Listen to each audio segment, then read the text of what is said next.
காவியம் நாவல் ஸ்டோரியை மிஸ் பண்ணாம பார்க்கிறதுக்கு சேனலை சப்ஸ்கிரைப் பண்ணி பக்கத்துல இருக்க பெல் பட்டனை பிரஸ் பண்ணிக்கோங்க.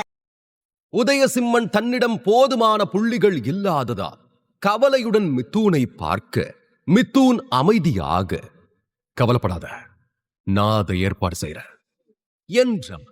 மேலோட்டமாக மித்தூன் மிகவும் அமைதியாக தெரிந்தான். ஆனால் அவனுக்குள் பழிவாங்கும் நெருப்பு எரிந்து கொண்டிருந்தது. வீராவை இப்போதே எரித்து சாம்பலாக்க விரும்புவது போல அவனது எரியும் கண்கள் வீரா மீது பதிந்திருந்தன. பிரச்சனை முடிவுக்கு வந்ததும் துணை முதல்வர் சிவாங்கி வீராவிடம் வந்து, உங்க சான்றிதழ்ல ஏதோ பிரச்சனை இருக்குன்னு நினைக்கிறேன், நீங்க எனக்கு உங்களுடைய சான்றிதழை காட்டுறீங்களா என்று கேட்டாள். சிவாங்கியின் வார்த்தைகளை கேட்ட வீராவுக்கு சந்தேகம் வந்தது. ஏனென்றால் அவனுடைய சான்றிதழ் மற்றவர்களைப் போலவேதான் இருந்தது. அதில் என்ன தவறு இருக்க முடியும் என்று யோசித்தான். ஆனால் சிவாங்கி இப்போதுதான் அவனுக்கு உதவி செய்திருந்தாள். அதனால் வீராவால் அவளிடம் மறுக்க முடியவில்லை. மேலும் வீரா மிகவும் அப்பாவி, நல்ல மனதுடையவர். துணை முதல்வர் சிவாங்கியைப் போல அழகான ஒரு இளம்பெண் வில்லத்தனமான மனநிலையை கொண்டிருப்பாள் என்று அவன் நினைக்கக்கூட இல்லை. அவனை பொறுத்தவரை அவள் மிகவும் இனிமையான மற்றும் நேர்மையான நபரைப் போல தெரிந்தாள். இதை நினைத்துக் கொண்டே வீரா தனது வெள்ளிக் கடிதத்தை, அதாவது தனது சான்றிதழை எடுத்து அவளிடம் கொடுத்தான். சிவாங்கியும் வீராவிடமிருந்து சான்றிதழை வாங்கி அதை வைத்து விளையாடுவது போல் விளையாடிவிட்டு திருப்பிக் கொடுத்தவள் வீராவை பார்த்து புன்னகைத்து, சரிதான், இதுல எந்த பிரச்சனையும் இருக்கிற மாதிரி தெரியல என்றாள். சிவாங்கியின் விசித்திரமான நடத்தையால் வீரா ஆச்சரியப்பட்டான். ஆனால் அதை பற்றி அதிகம் யோசிக்கவில்லை. அமைதியாக அந்த சான்றிதழை பார்த்தான். அதுவும் மற்றவர்களிடம் இருப்பது போலவே இருந்தது. அவன் பெயருக்கு மேலே வெள்ளி இழைகளால் ஒரு கண்ணின் வடிவமும் கீழே பூக்களின் வடிவமும் பொறிக்கப்பட்டு அழகாக இருந்தது. சிறிது நேரம் அதை பார்த்தவன் பிறகு அதை பற்றிய யோசனையை விடுத்தான். இப்போது அவனுக்கு முக்கியமான விஷயம் இரத்த பரீட்சையில் தேர்ச்சி பெறுவது மட்டும்தான். சிறிது நேரம் கழித்து யஷ்வந்த் கூட்டத்தின் நடுவில் நின்று இரத்த பரீட்சை விதிகளை அறிவிக்கத் தொடங்கினார். இரத்த பரீட்சை ரொம்ப எளிது. நீங்க இந்த இரத்த மலைக்கு போய் மாய மிருகங்கள்னு சொல்லப்படுறத கொல்லணும். ஒவ்வொரு மாய மிருகத்தை கொல்லும் போதும் உங்களுக்கு ஒரு கல் துண்டு கிடைக்கும். அது உயிர்கல்னு அழைக்கப்படும். இரத்த மலை 5 பகுதிகளா பிரிக்கப்பட்டிருக்கு. முதல் நிலை வெளிப்புற பகுதியிலிருந்து தொடங்குது. இங்க இருக்கிற குறைந்த தர மாய மிருகங்களை கொன்னா உங்களுக்கு ஒரு பச்சை உயிர்கல் கிடைக்கும். 2வது பகுதியில நீங்க நடுத்தர அளவிலான மாய மிருகங்களை எதிர்கொள்வீங்க. அதை கொன்னா உங்களுக்கு ஒரு மஞ்சள் உயிர்கல் கிடைக்கும். அதே போல 3வது நிலையில உங்களுக்கு ஒரு நீல உயிர்கல் கிடைக்கும். 4வது நிலை மாய மிருகத்தை கொன்னா ஊதா நிற உயிர்கல். 5வது, அதாவது மிக உயர்ந்த நிலை மாய மிருகத்தை கொன்னா உங்களுக்கு ஒரு கருப்பு உயிர்கல் கிடைக்கும் என்றவன் இடைவெளி விட அவர் வார்த்தைகளை போட்டியாளர்கள் அனைவரும் கவனத்துடன் கேட்டுக்கொண்டிருந்தனர். அதை கண்ட யஷ்வந்த் மேலும் தொடர்ந்து, தேர்வுல தேர்ச்சி பெற போட்டியாளர்களுக்கு 100 பச்சை உயிர்கற்கள், இல்லனா 30 மஞ்சள் உயிர்கற்கள், இல்லனா 30 மஞ்சள் உயிர்கற்கள், இல்லனா 10 நீல உயிர்கற்கள், அதுவும் இல்லனா 3 ஊதா உயிர்கற்கள், இல்லாட்டி ஒரே ஒரு கருப்பு உயிர்கல்லாவது தேவை என்றார். வீரா அறிவுரைகளை கவனமாக கேட்டவன். வெளிப்புற மாய மிருகங்களை கொல்றது ரொம்ப சுலபம், ஏன்னா அது குறைந்த தர மிருகங்கள். இருந்தாலும் தேர்ச்சி பெறணும்னா 100 கீழ்நிலை மிருகங்களையாவது கொல்லணும். இதுவே வலிமையான 5வது நிலை மாய மிருகங்கள்னு எடுத்துக்கிட்டா அதுல ஒரே ஒரு மிருகத்தை கொன்னுட்டாலே ஒருத்தர் தேர்வுல தேர்ச்சி அடைஞ்சிடலாம். அப்படின்னா 5வது நிலை மாய மிருகம் ரொம்பவே சக்தி வாய்ந்ததாகவும் கொல்றதுக்கு ரொம்ப கடினமாகவும் இருக்கும் என்று தன் மனதில் கணக்கிட்டுக் கொண்டார். யஷ்வந்த் மேலும் தொடர அவனின் குரல் வீராவை அவனது எண்ணங்களிலிருந்து மீட்டெடுத்தது. இன்னொரு விஷயம், இரத்த மலையில நடக்கிற எல்லாமே வெறும் மாயையாதான் இருக்கும். நீங்க காயப்படுவீங்க, வலிய உணர்வீங்க. இவ்வளவு ஏன், நீங்க அங்க சாக கூட செய்வீங்க. ஆனா அது எல்லாம் வெறும் மாயையாயிருக்கும். நீங்க அங்க இறந்தா நீங்க மலையிலிருந்து கீழே அனுப்பப்படுவீங்க. அதாவது நீங்க தேர்வுல இருந்து வெளியேற்றப்படுவீங்க. ஞாபகம் வச்சுக்கோங்க, எல்லாருக்கும் ஒரே ஒரு வாய்ப்பு மட்டும்தான். அதனால உங்களால முடிஞ்ச வரைக்கும் முயற்சி செய்யுங்க என்று யஷ்வந்த் ரத்த மலையை நோக்கி கை காட்டி, இப்ப நீங்க மலைக்கு போகலாம். எப்போதும் போல உயர்குடி குடும்பங்களின் வீரர்கள் முதலில் மலைக்கு போவாங்க என்றார். உயர்குடி குடும்பங்களுக்கு திரும்பவும் சலுகையா என்று சாதாரண வீரர்கள் அமைதியான துணியில் முணங்கினர். ஆனால் அவர்களால் முணங்க மட்டுமே முடிந்தது. இது ஒரு நியாயமற்ற விதி. ஏனெனில் முதலில் மலையேறுபவர்களுக்கு மற்றவர்களை விட அதிக நன்மைகள் கிடைக்கும். ஆனால் இந்த விதி ஆதிசக்தி ஆசிரமத்தின் நிறுவனர்களால் உருவாக்கப்பட்டது.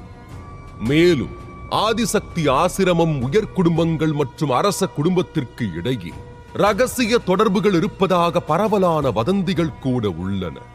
இதனால் சாதாரண குடும்பங்களை சேர்ந்த வீரர்கள் எப்போதும் பின்தங்கியுள்ளனர். அப்போது திடீரென உயர் குடும்பத்தை சேர்ந்த ஒரு வீரன், என்னோட மெய்காப்பாளர்களை நான் மலைக்கு அழைச்சிட்டு போகலாமா என்று கேட்டான். இந்த கேள்வியை கேட்டதும் யஷ்வந்த் கொஞ்சம் கோபம் அடைந்தான். அதெல்லாம் கூடாது என்று காட்டமாக மறுத்தான். ஒரு போட்டியாளர் தன்னுடன் ஒரு உதவியாளரை அழைத்து சென்றார். பின் தேர்வின் பயன் என்னவாக இருக்கும்? இது தொடர்ந்தால் இரத்த பரீட்சையில் தேர்ச்சி பெற எந்த இளைஞரும் தனது மெய்காப்பாளர்களின் உதவியை பெற்றிடுவார். அதே நேரம் இரத்த பரீட்சையில் பங்கேற்கவிருந்த தனது குடும்பத்தை சேர்ந்த இருவரை நோக்கி மிதுன் திரும்பினார். அகில், நிக்கில், நீங்க 2 பேரும் அந்த 2 பேரோட முகங்களையும் ஞாபகத்துல வச்சுக்கோங்க. நீங்க மலைக்கு போனதும் அவங்கள சோதனையிலிருந்து விலக்கிடுங்க என்ற மிதுன் யாருக்கும் தெரியாதபடி அவர்களின் தொண்டையை அறுத்து அவர்களை கொல்ல சைகை செய்தான். அக்கிலும் நிக்கிலும் தலையசைத்தனர். கவலைப்படாதீங்க சின்னவரே, அவனுங்க தேர்வுல தோத்து இங்க இருந்து ஓடுவாங்க, அதுக்கு நாங்க பொறுப்பு என்றனர். மிதுன் மீண்டும், ஏதாவது பிரச்சனை ஏற்பட்டா நம்ம குடும்பத்துக்கிட்ட இருந்து நீங்க பெற்ற கொடிய ஆயுதத்தை கூட பயன்படுத்தலாம், புரியுதா என்று அறிவுறுத்தினான்.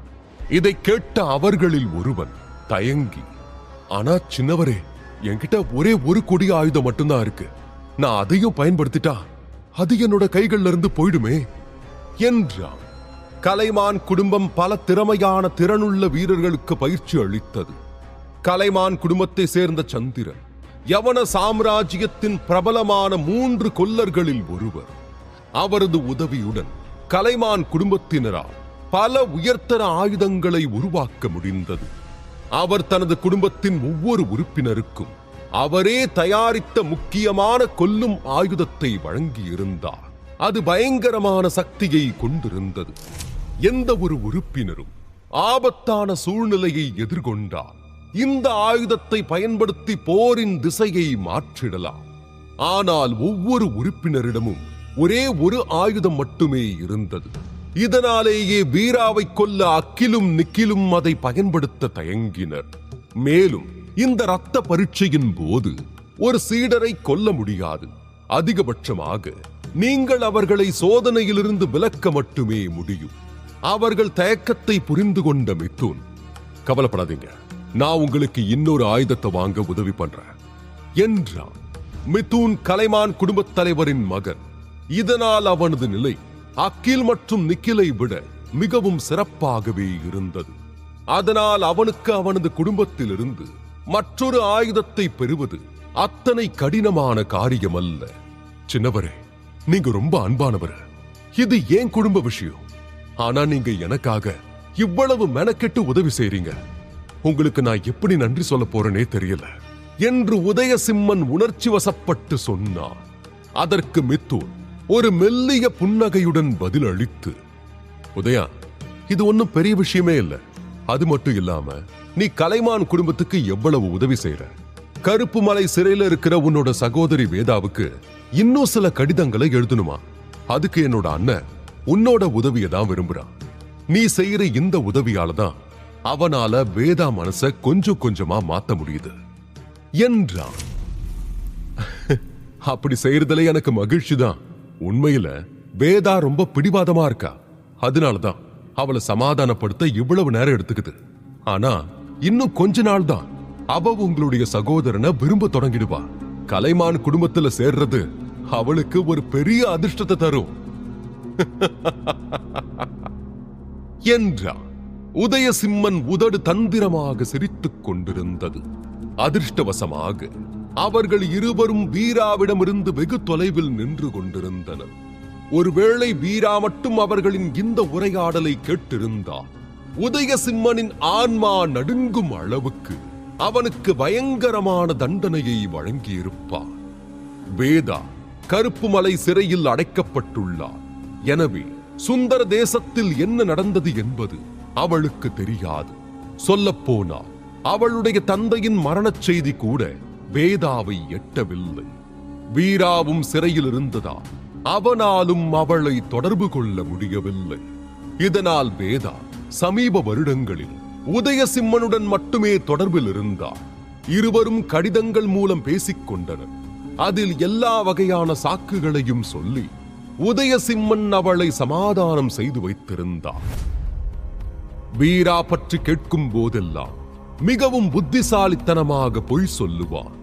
வீரா பட்டத்து இளவரசனாக தனது கடமைகளில் மிகவும் மும்முரமாக இருந்ததால் வேதாவுக்கு கடிதங்கள் எழுத முடியவில்லை என்று கூறியிருந்தவர் இப்போது மித்தூனின் சகோதரனை திருமணம் செய்து கொள்ள அவளை ஒத்துக்கொள்ள வைக்கும் முயற்சியில் உள்ளார்.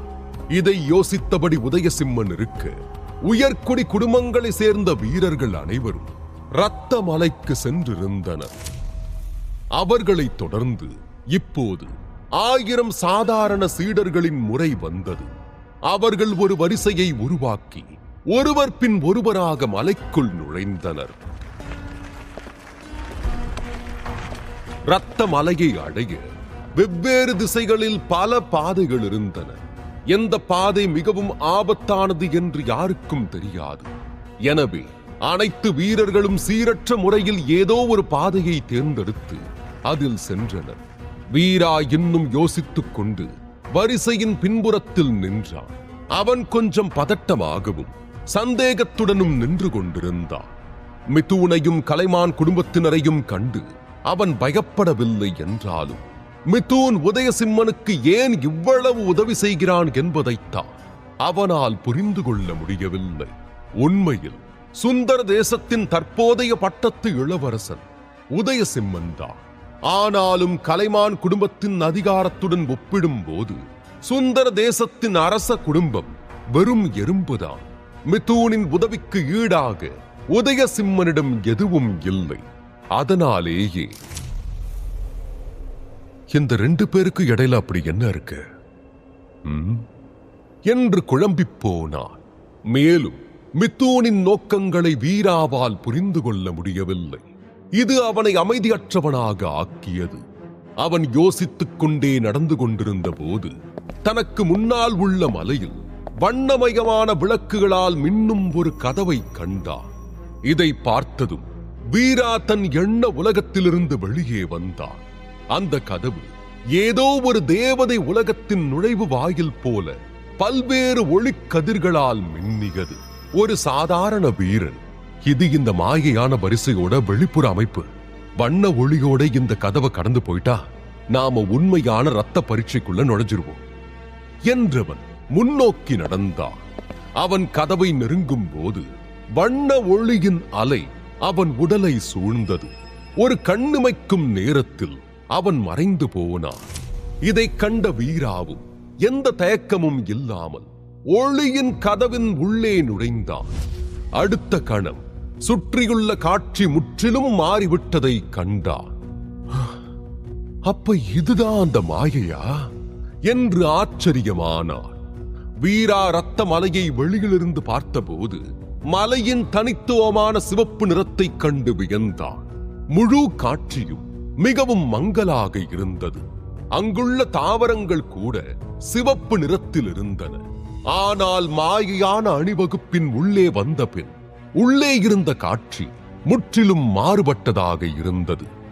இப்போது அவனுக்கு முன்னால் இருந்த உலகம் திடீரென பல்வேறு மரங்கள், செடிகள் மற்றும் அடர்ந்த புதர்களுடன் செழுமையாகவும் வண்ணமயமாகவும் மாறியிருந்தது. ஆனால் இந்த நிலப்பரப்பு வெறும் மாயை, மந்திர சிவப்பு மணலின் உதவியுடன் உருவாக்கப்பட்டது.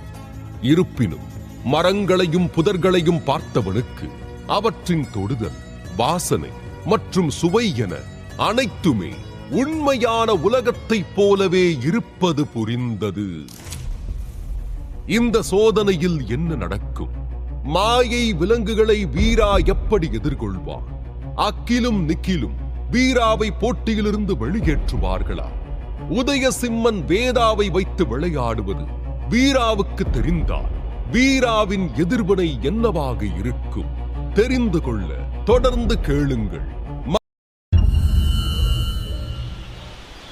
ரத்தமலையின் மாயைக்குள் நுழைந்த வீரா உள்ளே இருந்த காட்சி முற்றிலும் மாறுபட்டதாக இருப்பதை கண்டு வியந்தான்.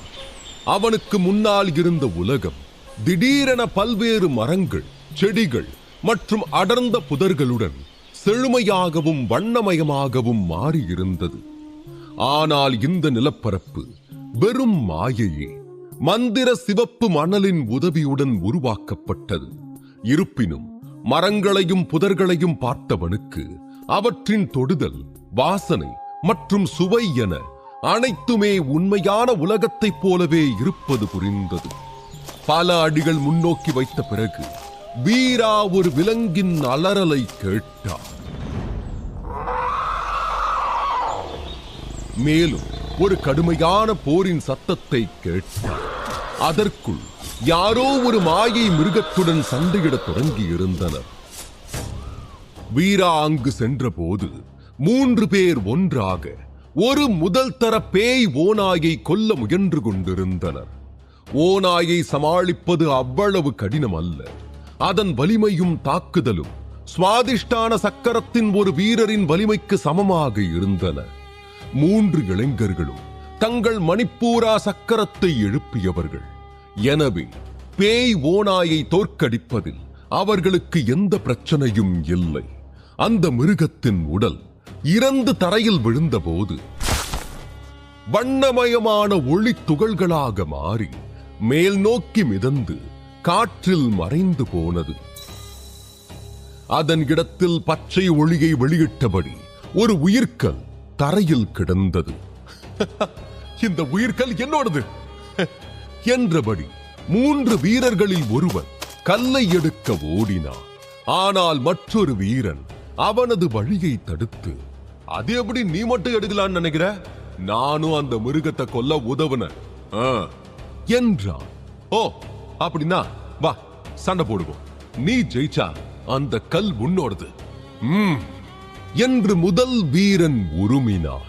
சிறிது நேரத்திற்கு முன்புதான் அவர்கள் மூவரும் ஓநாயை கொல்ல ஒன்றாக போராடினர். இப்போது உயிர்க்கல்லின் உரிமை யாருக்கு என்று போரிடத் தொடங்கினர். இதை பார்த்த வீரா தலையை ஆட்டிவிட்டு முன்னேறினார். சிறிது நேரம் கடந்தும் வீரா எந்த விலங்குகளையும் சந்திக்காததால் சற்று ஏமாற்றம் அடைந்தார். இந்த ரத்தமலையின் முதல் பகுதியில் வாழும் மாயையான மிருகங்கள் மிகவும் பலவீனமானவை. பெரும்பாலான வீரர்கள் அவற்றை எளிதாக சமாளிக்க முடியும். எனவே அவர்கள் 2ஆம் பகுதியை அடைந்து புதிய ஆபத்தை எதிர்கொள்ள அவசரப்படவில்லை. இதன் விளைவாக மிருகங்களை வேட்டையாடும் வீரர்களின் எண்ணிக்கை அங்கு இருக்கும் மிருகங்களின் எண்ணிக்கையை விட அதிகமாக இருந்தது. ஒரு மிருகம் தோன்றியவுடன் யாரோ ஒருவர் அதை கொல்ல விரைவார். மேலும் முதல் பகுதியில் கூட்டம் அதிகமாக இருந்ததால் வீரர்கள் பச்சை உயிர்க்கல்லுக்காக ஒருவருக்கொருவர் சண்டையிடத் தொடங்கினர். தேர்வில் தேர்ச்சி பெற 100 பச்சை உயிர்க்கற்கள் தேவைப்பட்டன. ஆனால் சோதனைக்கு ஒதுக்கப்பட்ட நேரம் இவ்வளவு கற்களை சேகரிக்க போதுமானதாக இருக்காது. மேலும் இங்கு மற்றவர்களுடன் சண்டையிடுவதை விட 2ஆம் நிலை மிருகங்களை சவால் செய்வது நல்லது.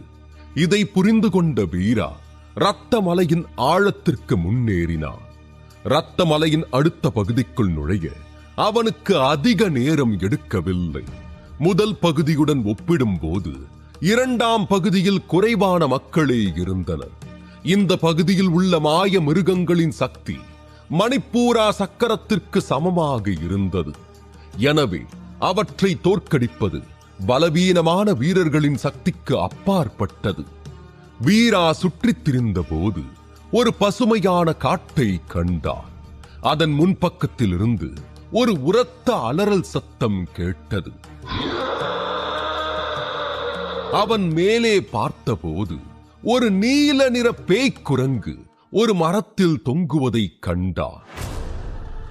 குரங்கு வீராவை கண்டவுடன் அதன் கண்கள் சிவந்தன. வீரா புத்தகங்களில் அத்தகைய குரங்குகளின் படங்களை பார்த்திருந்தார். இந்த வகையான குரங்கு வடக்கு பகுதியோட அடர்ந்த காடுகள்ல தானே இருக்கும். ஆனா மாயை புரியல, இப்படி ஒரு விலங்கு இருக்கும்னு நான் எதிர்பார்க்கவே இல்லை. இந்த ஆதிசக்தி ஆசிரமம் அற்புதமான திறமையாலும் வளங்களாலும் நிறைஞ்சிருக்கு என்று நினைத்துக் கொண்டார். பேய்க்குரங்கு வீராவை பார்த்து உருமியது. பின் தனது வயிற்றை சொரிந்தபடி ஆழமான மூச்சை எடுத்தது. இதனால் அதன் வயிறு பலூன் போல வீங்கியது. அடுத்த கணம் அதன் வயிறு ஒரு உலோக பலூன் போல வெடித்து சிறிய ஊசிகள் வீராவை நோக்கி நகரத் தொடங்கின. வீரா வேகமாக முன்னோக்கி நகர்ந்து மரத்தை உதைத்தார். அத்துடன் இந்த தாக்குதலிலிருந்து விடுவிக்கப்பட்ட சக்தியால் வீரா 6 அடி காற்றில் குதித்து மற்றொரு கிளை வழியாக குரங்கை அடைந்தார். அந்த பேய்க்குரங்கும் மிகவும் புத்திசாலியாக இருந்தது. வீரா தன்னை நெருங்குவதை கண்டதும் அது உடனடியாக திரும்பி வீராவை தவிர்த்து மற்றொரு மரத்தில் குதித்தது. இதை பார்த்த வீரா, குரங்கு வேற எப்படி இருக்கும் என்று தனக்குள் நினைத்தபடி அதை துரத்த முடிவு செய்தார். அது மரத்திற்கு மரம் தாவி ஓடிக்கொண்டே இருந்தது. இவன் துரத்திக் கொண்டே இருந்தான். இந்த 2ஆம் நிலை மாய மிருகத்தை கூட சமாளிக்க முடியலன்னா அவமானம் வீரா என்று நினைத்துக் கொண்டான். பேய்க்குரங்கு நேரடி போரில் வலிமையற்றது. அதன் பலமே அதன் உலோக வயிறுதான். வீராவின் உடலும் எந்த மரண ஆயுதத்தையும் போல உறுதியானது. எனவே அவன் குரங்கின் தாக்குதலை எளிதில் தவிர்த்தான். பேய்க்குரங்கு மிகவும் சுறுசுறுப்பாக இருந்தது. காடு முழுவதும் துரத்தியும் அதை வீராவால் பிடிக்க முடியவில்லை. 2 முறை வீரா கிட்டத்தட்ட குரங்கை பிடித்தான். ஆனால் குரங்கு அவன் பிடியிலிருந்து சாதுரியமாக தப்பித்தது. நீண்ட நேரம் முயற்சித்த வீரா ஒரு புதிய தந்திரத்தை யோசித்தான். சுற்றி பார்த்தவன் சுற்றியுள்ள மரங்களை படித்தான். சரியான வாய்ப்பை கண்டவன் முன்னோக்கி நகர்ந்து முன்னால் இருந்த மரத்தை தன் முழு பலத்தாலும் தாக்கி கைகளை விரித்தான். வீராவின் தாக்குதலால் அந்த பெரிய மரம் 2 பகுதிகளாக உடைந்தது. அப்போது காற்றில் தோன்றிய பேய்க்குரங்கு அதே மரத்தில் தாவி இறங்கியது. வீரா ஏற்கனவே மரத்தை உடைத்திருந்ததால் குரங்கு நேராக வீராவை நோக்கி வரத் தொடங்கியது. தன் திட்டம் வெற்றி பெற்றதைக் கண்டு வீரா சிரித்தான். இந்த முறை குரங்குக்கு தப்பிக்க வழியில்லை. ஆனால் பேய்க்குரங்கு வீராவை நெருங்கியது ஒரு பயங்கரமான அலறலை வெளியிட்டது. அதன் கண்கள் அடர் சிவப்பு நிறத்தில் பிரகாசித்தன. அடுத்த நொடி அதன் உடல் சிவந்து உடலில் உள்ள அனைத்து முடிகளும் உதிர்ந்தன. வீரா குரங்கின் செயல்களை விசித்திரமாக கண்டார். உடனடியாக ஆபத்தை உணர்ந்தார். தன் கைகளால் தலையை மூடிக்கொண்டு பயத்தில் சில படிகள் பின்வாங்கினார். ஆனால் வீரா 2 அடிகள் பின்வாங்குவதற்குள் பேய்க்குரங்கின் உடல் 2 மடங்கு பெரிதாகி பெரிய வெடிப்பு சத்தத்துடன் வெடித்தது. அந்த சத்தம் யாரின் காது சவ்வையும் கிழித்திடும். சிறிது நேரத்திற்கு பின் அனைத்து தூசிகளும் படிந்த பிறகு வெடிப்பு தரையில் ஒரு பெரிய பள்ளத்தை உருவாக்கியுள்ளதை வீரா பார்த்தான். அந்த வெடிப்புடன் குரங்கின் உடலில் இருந்த சிறிய ஊசிகள் வெளியே வந்து அனைத்து திசைகளிலும் சிதறி இருந்தன. 2 அடிகள் பின்வாங்குவதற்குள் பேய்க்குரங்கின் உடல் 2 மடங்கு பெரிதாகி பெரிய வெடிப்பு சத்தத்துடன் வெடித்தது. அந்த சத்தம் யாரின் காது சவ்வையும் கிழித்திடும். சிறிது நேரத்திற்கு பின் அனைத்து தூசிகளும் படிந்த பிறகு வெடிப்பு தரையில் ஒரு பெரிய பள்ளத்தை உருவாக்கியுள்ளதை வீரா பார்த்தான். அந்த வெடிப்புடன் குரங்கின் உடலில் இருந்த சிறிய ஊசிகள் வெளியே வந்து அனைத்து திசைகளிலும் சிதறி இருந்தன. இறக்கும் போதும் பேய்க்குரங்கு அதன் விஷ ஊசிகளை முழு சக்தியுடன் விடுவித்திருந்தது. அவை வீராவின் தோலில் ஆழமாக ஊடுருவி இருந்தன. வீரா அந்த விஷ ஊசிகளை ஒவ்வொன்றாக வெளியே இழுத்துக் கொண்டிருந்தார். ஒரு 2ஆம் நிலை மாய மிருகம் இவ்வளவு சக்தி வாய்ந்த தாக்குதலை நடத்தும்னு நான் எதிர்பார்க்கவே இல்லை என்று தனக்குள் நினைத்துக் கொண்டான். உண்மையில் அவன் சரியான நேரத்தில் பின்வாங்கவில்லை என்றால் விஷ ஊசிகளால் அவன் கடுமையாக காயமடைந்திருப்பான்.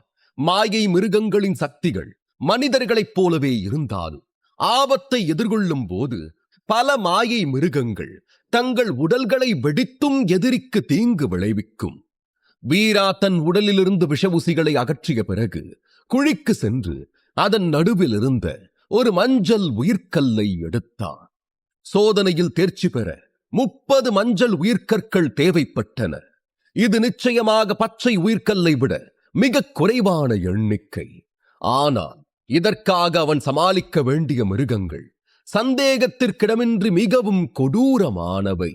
வீரா தனது சேமிப்பு வளையத்தில் உயிர்க்கல்லை வைக்கப் போன போது காடு முழுவதும் ஒரு சத்தம் எதிரொலித்தது. அந்த உயிர்க்கல்ல அமைதியா கீழே போட்டுட்டு இங்கிருந்து வெளியேறு என்ற வார்த்தைகளை கேட்டு வீரா திகைத்துப் போனான். அவன் வேகமாக திரும்பி பார்த்தான். அவன் பின்னால் 3 வீரர்கள் நின்றனர். அவர்களின் ஆடைகளை பார்த்தபோது மூவரும் உயர்குடி குடும்பங்களை சேர்ந்தவர்கள் என்பது தெளிவாக தெரிந்தது. அவர்கள் ஒரே குடும்பத்தை சேர்ந்தவர்களாகவும் இருக்கலாம். மேலும் உயர்குடி குடும்பங்களின் வீரர்கள் மட்டுமே இப்படி வெளிப்படையாக கொள்ளையடிப்பர். நான் இந்த விலங்க கொன்ன, அதனால இந்த உயிர்க்கல் என்னோடது. அப்புறம் நான் ஏன் இந்த உயிர்க்கல்ல கீழே போடணும் என்று வீரா கேள்வி எழுப்பினான். அவர்களில் ஒருவன் ஆணவத்துடன், முட்டாள்தனமா பேசுறது நிறுத்து, இல்லைன்னா மோசமா அடிபடுவேன். நாங்க ஒண்ணு சாதாரணமானவங்க இல்ல, செம்பாவை குடும்பத்தை சேர்ந்தவங்க. எங்க குடும்பத்தில் இருக்கிற யாராவது ஒருத்தர் கூட நீ பிரச்சனை செஞ்சாலும் உனக்கு தப்ப திருத்திக்க கூட ஒரு வாய்ப்பு கிடைக்காது என்றான். ஆமா, பொதுவா ஒருத்தருடைய தப்புல இருந்து மத்தவங்க கத்துப்பாங்க. ஆனா எங்க கிட்ட மோதுனா அதுக்கு வாய்ப்பே இல்லை. ஏன்னா எங்க குடும்பத்துக்கு கீழ்ப்படியாத யாரும் வேதனையான மரணத்தை தான் சந்திக்கிறாங்க என்று ஆணவத்துடன் சொன்னான் 2வது வீரன். 3வது வீரனும், அந்த உயிர்க்கல்ல அமைதியா எங்ககிட்ட கொடுத்து, இல்லனா நாங்க உன்னை கொன்னுடுவோம் என்றான். வீரா தனது கையில் இருந்த மஞ்சள் உயிர்க்கல்லை இறுக்கினான். அவனது பொறுமையின் எல்லை உச்சத்தை எட்டிக் கொண்டிருந்தது. உயர்குடி குடும்பங்களின் வாரிசுகளை தவிர பேரரசின் தலைநகரில் உள்ள மற்ற அனைவருமே நல்ல நடத்தை கொண்டவர்களாக தோன்றினர். உயர் குடும்பங்களின் வாரிசுகள் மற்றவர்களை பூச்சிகளைப் போல நடத்தினர். உண்மையில் அவர்கள் யாரும் தங்களுக்கு பயப்படுவதில்லை, தங்கள் குடும்பத்தின் சக்திக்கு பயப்படுகிறார்கள் என்பதையே அவர்கள் மறந்துவிட்டது புரிந்தது. வீரா மூவரையும் ஒருமுறை பார்த்துவிட்டு உயிர்க்கல்லை தனது சட்டை பையில் வைத்துக் கொண்டு நடக்க ஆரம்பித்தார். அவர்களுடன் வீணாக வாக்குவாதம் செய்து நேரத்தை வீணாக்க அவன் விரும்பவில்லை. ஆனால் அவர்கள் மூவரும் வேகமாக முன்னேறி வீராவை சூழ்ந்து கொண்டனர். அவர்கள் மூவரும் ஏற்கனவே அநாகத சக்கரத்தை எழுப்பிவிட்டனர். எனவே மணிப்பூரா சக்கரத்தில் இருந்த வீராவை தோற்கடிப்பது அவர்களுக்கு எளிதாக இருக்கும் என்றே அவர்கள் நினைத்தார்கள். ஆனால் வீராவுடன் ஒப்பிடும்போது அவர்களின் வேகம் மிகவும் மெதுவாக இருந்தது. சிறு வயதிலிருந்தே அவர்கள் பயிற்சி மைதானத்தில் மட்டுமே பயிற்சி பெற்றிருப்பது தெளிவாக தெரிந்தது. தெய்வீக மாத்திரைகளால் அவர்களின் வலிமை அதிகரித்திருந்தாலும் அவர்களுக்கு உண்மையில் போரில் அனுபவம் இல்லை. எனவே அவர்களின் பலவீனங்கள் அப்பட்டமாக தெரிந்தது. இந்த நேரத்தில் 3 சீடர்களுக்கு முன்னால் வீரா நின்று கொண்டிருந்தான். அவர்கள் வீரா மீது பாய்ந்தபோது அவன் 2 அடிகள் பின்வாங்கி அவர்களின் தாக்குதலை தடுத்தான். அதே நேரத்தில் விரைவாக அவர்களுக்கு பின்னால் சென்று அவர்களில் இருவரின் கழுத்தை பிடித்து இறுக்கினான். ஏய், என்ன போக விடு, நீ எனக்கு ஏதாவது செஞ்சா என் குடும்பம் உன்னை கொன்னுடும் என்றான் ஒருவர். இன்னைக்கு வரைக்கும் யாரும் என் மேல கை வச்சதில்ல. ஆனா நீ இனி உன்னை சும்மா விட மாட்டேன். உன்னை 1000 துண்டுகளா கிழிச்சு கழுகுக்கு சாப்பாடா போடுவேன் என்று கத்தினார். இருவரும் மிகவும் பதட்டமாக தெரிந்தனர். தங்கள் எதிரி இவ்வளவு சக்தி வாய்ந்தவனாக இருப்பான் என்று அவர்கள் எதிர்பார்க்கவில்லை. ஆனாலும் இன்னும் உயர்குடி குடும்பங்களின் வாரிசுகளாகவே தங்கள் குடும்பத்தின் பெயரை சொல்லி தப்பிக்க முயன்றனர். வீரா அவர்களை ஏளனமாக பார்த்தார். பின்னர் தனது 2 கைகளையும் உயர்த்தி இருவரின் தலையையும் ஒருவரோடு ஒருவர் கொடூரமாக மோதினார். அடுத்த நொடி இருவருமே வீராவின் தாக்குதலால் கொல்லப்பட்டனர். அந்த பேய்க்குரங்கைப் போலவே அவர்களின் உடல்களும் ஒளியின் துகள்களாக மாறி மெதுவாக மறைந்தனர். ஒருவேளை அவர்கள் இரத்தமலை மாயை பொறியில் இல்லாவிட்டால் 2 பேரும் உண்மையிலேயே இறந்திருப்பார்கள். வீரா தனது தாக்குதலில் அதிக சக்தியை பயன்படுத்தியதால் அவர்களின் தலைகள் துண்டு துண்டாக உடைந்தன. அதிர்ஷ்டவசமாக அவர்கள் ஒரு இரத்த பரீட்சையில் இருந்தனர். அதில் பங்கேற்பாளர்களின் மாயையான உடல்கள் மட்டுமே பங்கேற்றன. எனவே அவர்கள் இருவருக்கும் உண்மையான காயம் ஏற்படவில்லை. அவர்கள் இப்போது சோதனையில் இறந்து விட்டதால் ஒரு ஒளி அவர்களை சூழ்ந்தது. அவர்களை ஆதிசக்தி ஆசிரமத்தின் தேர்வாளர்கள் இரத்த மலையிலிருந்து வெளியே அழைத்து செல்வர். இந்த சம்பவத்திலிருந்து இரத்த பரீட்சையின் அசல் நோக்கத்தை புரிந்து கொள்ளலாம். இரத்த பரீட்சையில் அனைத்து சீடர்களும் மாயை மிருகங்களுடன் மட்டுமல்ல, மற்ற வீரர்களுடனும் சண்டையிடுவார்கள். ஆனால் அவர்கள் உண்மையான மரணத்தை அடைய மாட்டார்கள். தனது 2 தோழர்கள் தேர்விலிருந்து வெளியேற்றப்படுவதைக் கண்ட 3வது வீரன் ஆச்சரியத்தில் சில அடிகள் பின்வாங்கினார். அவனது முகபாவத்திலேயே அவன் எவ்வளவு பயந்துள்ளான் என்பது தெரிந்தது. அவனது திமிர் பிடித்த அணுகுமுறை மாறியது. ஆனாலும் அவன் அதிர்ச்சியிலிருந்து மீண்டவுடன் உடனடியாக ஏய் என் குடும்பம் என்று கத்தினான். வீரா அவனை குறுக்கிட்டு, ஏய் நீயும் சாக விரும்பலனா உன்கிட்ட இருக்கிற எல்லா உயிர்கள் துண்டுகளையும் என்கிட்ட ஒப்படைச்சிட. உங்க குடும்பம் எவ்வளவு சக்தி வாய்ந்ததா இருந்தாலும் அவங்களால இப்ப உன்னை காப்பாத்த இங்க வர முடியாதுன்னு உனக்கும் தெரியும்ல என்றபடி வீரா அந்த இளைஞனை நோக்கி நடக்க அவன் பின்னால் நகர ஆரம்பித்தான். அடுத்து என்ன நடக்கும்? இதுபோல் உயர்குடி குடும்பங்களை சேர்ந்த வீரர்களை வீரா கொல்வது அவனுக்கு புதிய பிரச்சனையை உருவாக்குமா? வீராவின் எதிரிகளின் பட்டியல் நீண்டு கொண்டே போகிறது. 2ஆம் நிலை மாயை மிருகத்தை கொல்வதே மிகவும் கடினமாக இருக்கும் என்றால் அவனால் தேர்வில் வெற்றி பெற முடியுமா? தெரிந்து கொள்ள தொடர்ந்து கேளுங்கள். ஏய் நீயும் சாக விரும்பலனா உன்கிட்ட இருக்கிற எல்லா உயிர்கள் துண்டுகளையும் என்கிட்ட ஒப்படைச்சிட. உன் குடும்பம் எவ்வளவு சக்தி வாய்ந்ததா இருந்தாலும் அவங்களால இப்ப உன்னை காப்பாத்த இங்க வர முடியாதுன்னு உனக்கும் தெரியும்ல என்றபடி வீரா அந்த இளைஞனை நோக்கி நடக்க ஆரம்பித்தான். செம்பாவை குடும்பத்தின் வீரன் பயந்து விட்டான். உடனடியாக தன்னிடமிருந்த அத்தனை உயிர்கள் துண்டுகளையும் வீராவிடம் கொடுத்தவன் எதுவும் சொல்லாமல் திரும்பி அங்கிருந்து தப்பி ஓடினான். இதை பார்த்த வீரா ஏளனமாக தலையை ஆட்டினான். அவன் மற்றவர்களை கொள்ளையடிக்க விரும்பவில்லை. ஆனால் தன்னிடம் கொள்ளையடிக்க முயன்றான். அவர்களுக்கு ஒரு பாடம் கற்பிக்காமல் விடமாட்டான். பின் அவன் தந்த உயிர்கள் துண்டுகளை எண்ணி பார்த்தான். 20 பச்சை உயிர்கள் துண்டுகளும் 7 மஞ்சள் உயிர்கள் துண்டுகளும் இருந்தன. உண்மையில் மாயை மிருகங்களை ஒவ்வொன்றாக கொல்வதை விட மற்றவர்களிடமிருந்து உயிர்க்கல்லை பறிப்பது எளிதான வேலையாக இருந்தது. இதை பார்த்த வீராவும் ஆர்வமானார். பரவாயில்லையே, இந்த வழி தேர்வுல தேர்ச்சி பெற ரொம்ப எளிமையான வழியா இருக்கே என்று தனக்குள் சொல்லிக் கொண்டார். ஆனால் அடுத்த கணமே தலையாட்டி இந்த யோசனையை விரைவாக கைவிட்டார். இரத்த பரீட்சை நடத்துவதன் உண்மையான நோக்கம் வீரர்களின் உண்மையான திறனை சோதித்து அவர்களை மேம்படுத்துவதாகும். வீரா தன்னை மேம்படுத்திக் கொள்ளும் எந்த வாய்ப்பையும் எப்போதும் இழக்க மாட்டார். ஆனால் ஒருவேளை மற்றவர்கள் அவனிடம் வம்பெழுத்தார் நிச்சயமாக அவர்களுக்கு பாடம் கற்பிப்பார். அதே நேரம் அங்கே மலைக்கு வெளியே ஆதிசக்தி ஆசிரமத்தின் அனைத்து ஆசிரியர்களும் குழு தலைவர்களும் தங்கள் கைகளில் ஒரு சிறிய மாயக்கண்ணாடியுடன் நின்று இரத்த மலையின் உள்ளே ஒவ்வொரு போட்டியாளரின் செயல்திறனையும் கண்காணித்தனர். அனைத்து ஆசிரியர்களும் தகுதி மற்றும் செயல்திறன் அடிப்படையில் சீடர்களை அந்தந்த அணிகளில் சேர்க்கிறார்கள்.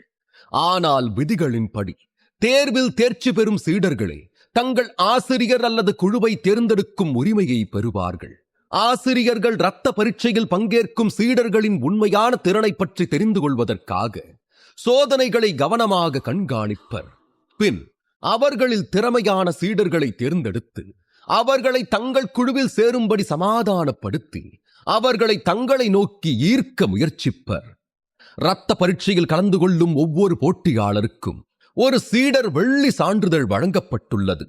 அதிலிருந்த கண் மூலம் ஒவ்வொரு போட்டியாளரும் எங்கே இருக்கிறார்கள், என்ன செய்கிறார்கள் என்பதை ஆசிரியர்களால் பார்க்க முடியும். அவர்களில் ஒரு மனிதர் மலையை நோக்கியபடி நின்று கொண்டிருந்தார். அவர் தனது கைமுஷ்டிகளை இறுக்கி கோபத்தை கட்டுப்படுத்த முயன்றார். விசாகன் ஆசிரியர்களிடையே ஒரு விசித்திரமான முகபாவத்துடன் நின்றார். அவர் சமுத்திர குழுவின் துணைத் தலைவராக இருந்தார். ஆனால் அவர் செம்பாவை குடும்பத்தை சேர்ந்தவர். செம்பாவை குடும்பம் 4 வீரர்களை இரத்த பரீட்சையில் பங்கேற்க அனுப்பியிருந்தது. மேலும் துணைத் தலைவர் விசாகனுக்கு என்ன நடந்தாலும் சரி, அந்த 4 பேரும் தேர்வுல தேர்ச்சி அடைஞ்சிருக்கணும் என்று உத்தரவு தரப்பட்டிருந்தது. உண்மையில் பிரபுக்களின் குடும்பங்களை சேர்ந்த வீரர்களின் வெற்றி விகிதம் சாதாரண வீரர்களை விட மிக அதிகமாக இருந்தது. 1000க்கும் மேற்பட்ட சாதாரண வீரர்களில் 200 வீரர்கள் மட்டுமே இரத்த பரீட்சையில் தேர்ச்சி பெறுவார்கள். அதே சமயம் பிரபுக்களின் குடும்பங்களை சேர்ந்த 200 வீரர்களில் சுமார் 170 பேர் தேர்ச்சி பெற்றிடுவர். இந்த 2 வகுப்புகளுக்கும் இடையே எப்போதும் ஒரு பெரிய இடைவெளி இருந்து வந்தது. ஏனெனில் பெரும்பாலான சாதாரண மக்கள் பிரபுக்களின் குடும்பங்களை சேர்ந்த வீரர்களால் மிரட்டப்பட்டனர். இந்த வீரர்களின் குடும்பங்கள் தங்களை காயப்படுத்துமோ என்று சாதாரண குடும்ப வீரர்கள் பயந்தார்கள்.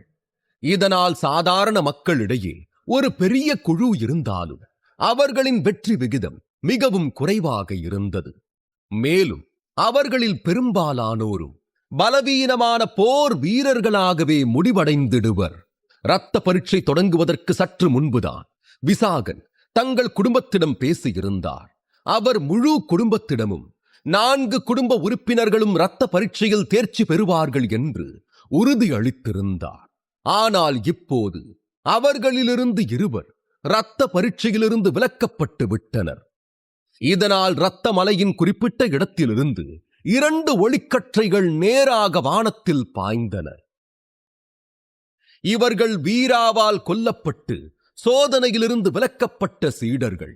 இரத்த பரீட்சை ஏற்பாடுகளுக்கு பொறுப்பானவர்கள் அந்த வீரர்களை மீண்டும் அழைத்து வர பறக்கும் ரதங்களில் ஏறினர். மாயக்கண்ணாடியை பார்த்த விசாகனுக்கு இரத்த மலையில் என்ன நடந்தது என்பது புரிந்து போனது. அந்த இளைஞன் மிகவும் புத்திசாலியாகவும் வலிமையானவனாகவும் தெரிந்தான். அவன் 2 தலைகளையும் ஒன்றோடொன்று மோதி தோற்கடித்திருந்தான். ஒருவேளை இதையெல்லாம் மாயைக்கு வெளியே நடந்திருந்தால் அவர்கள் உடனடியாக இறந்திருப்பார்கள். அந்த 2 அவரது குடும்பத்தின் இளம் உறுப்பினர்கள். அவர்களின் எதிர்காலம் எவ்வளவு பிரகாசமாக இருக்கும் என்பதை அவர் அறிந்திருந்தார். ஆனால் இப்போது அனைத்தும் மாறிப்போனது. என்ன நடக்குதுங்க? இதை செய்ய அவனுக்கு எவ்வளவு தைரியம் என்று துணைத் தலைவர் விசாகன் கோபத்தில் வெடித்தார். உண்மை என்னவென்றால் இதுவரை எந்த ஒரு சாதாரண வீரனுக்கும் உயர்குடி குடும்பங்களை சேர்ந்த வீரனை இவ்வளவு அவமரியாதையாக நடத்த தைரியம் இருந்ததில்லை. பொதுவாக ஒரு உயர்குடி குடும்ப வீரர் இரத்த பரீட்சையில் தோல்வி அடைந்தால் அது மற்றொரு உயர்குடி குடும்பத்துடனான மோதலால் மட்டுமே ஏற்படும். அல்லது சில சமயங்களில் ஒரு உயர்குடி வீரன் மிகவும் திமிர்பிடித்தவனாக மாறி 4வது அல்லது 5வது நிலை மாய மிருகத்தை சவால் செய்து வெளியேறுவான். ஆனால் இப்படி ஒரு உயர்குடி குடும்ப வீரனை ஒரு சாதாரண வீரன் வெளியேற்றுவது அரிது. துணைத் தலைவர் விசாகன் இந்த கீழ்த்தரமான சாதாரண வீரன் யார் என்பதை அறிய விரும்பினார். மேலும் செம்பாவை குடும்பத்தின் வீரர்களை துன்புறுத்தியதற்காக அவனை தண்டிக்க விரும்பினார். அவர் தொடர்ந்து மாயக்கண்ணாடியை சுழற்றி 1000க்கும் மேற்பட்ட போட்டியாளர்களிடையே அந்த இளைஞனின் தகவலை கண்டுபிடிக்க முயன்றார். விரைவிலேயே அவர் விரும்பிய தகவலையும் பெற்றார். அந்த இளைஞனின் பெயர் வீரசிம்மன், எந்த பின்புலமும் இல்லாத வெளி தேசத்து ஆள். இதை பார்த்தவர் கோபத்துடன் கைகளை இறுக்கி வீரா இப்போது என்ன செய்கிறான் என்பதை பார்க்க முயன்றார். அவர் கண்ணாடியில் எவ்வளவு சுழற்றியும் அவரால் வீராவின் செயல்கள் எதையும் பார்க்க முடியவில்லை. அவரின் மாயக் கண்ணாடியில் ஒரு மங்கலான காட்சி மட்டுமே தெரிந்தது. அதிலிருந்து அவரால் எதையும் புரிந்து கொள்ள முடியவில்லை. என்னாச்சு? இந்த மாய கண்ணாடிக்கு ஒளிக்கற்றையில எதுவும் பிரச்சனையா, இல்ல கண்ணாடியே உடைஞ்சிருக்கா என்று ஆச்சரியமான துணைத் தலைவர் விசாகன் மற்ற வீரர்களின் காட்சிகளை பார்த்தார். ஆனால் மற்றவர்களின் காட்சிகள் எல்லாம் சாதாரணமாக தெரிந்தது. வீராவை தவிர மற்ற அனைவரையும் அவரால் பார்க்க முடிந்தது. இங்கு என்னதான் நடக்குது என்று கடுப்பானார். ஆனால் உண்மையில் துணைத் தலைவர் விசாகன் மட்டும் இந்த பிரச்சனையை எதிர்கொள்ளவில்லை. மற்ற ஆசிரியர்களும் அதையே அனுபவித்து வந்தனர். சிறந்த வீரர்களை கண்டறிய ஆசிரியர்கள் ஒவ்வொரு வீரரையும் கவனித்துக் கொண்டே இருந்தனர். இதற்காக தங்களிடமிருந்த சிறிய மாயக் கண்ணாடியை சுழற்றி ஒவ்வொரு வீரரின் செயல்முறையும் கவனித்து வந்தனர். ஆனால் அவர்கள் வீராவின் காட்சியை பார்க்க முயற்சித்த போது அவர்கள் ஒரு மங்கலான காட்சியை மட்டுமே பார்த்தார்கள். துணைத் தலைவர் விசாகனைப் போலவே அவர்களும் ஒளிக்கற்றைகளிலோ கண்ணாடியிலோ ஏதேனும் தவறு இருக்கலாம் என்று நினைத்தனர். எனவே இந்த சம்பவத்தை பற்றி அவர்கள் அதிகம் கவலைப்படவில்லை. மாறாக வெறுமனே தலையை அசைத்து அடுத்த காட்சிக்கு சென்று விட்டனர். மேலும் பார்க்க நிறைய வீரர்கள் இருந்ததால் ஒன்று அல்லது இரண்டு பேரை கவனிக்காமல் இருப்பது அவர்களுக்கு பெரிய விஷயம் அல்ல.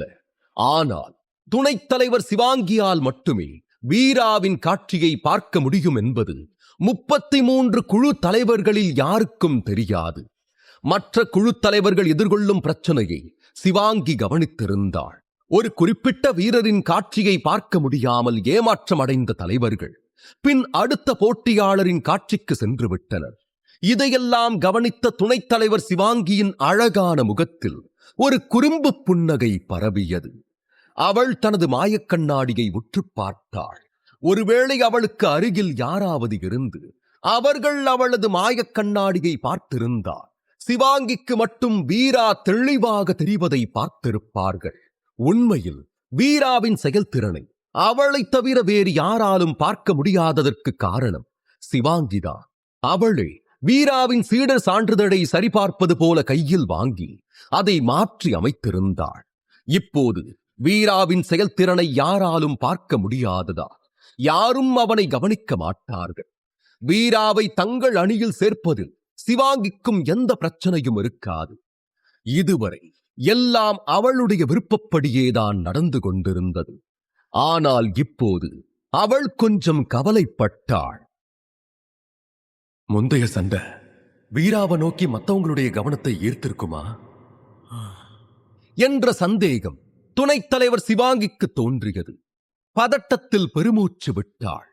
மற்றவர்களால் வீராவை கண்டுபிடிக்க முடியவில்லை, அவனது செயல்திறனை பார்க்க முடியவில்லை என்றாலும் மற்ற போட்டியாளர்கள் மூலம் சில விஷயங்களை அவர்களால் புரிந்து கொள்ள முடியும்.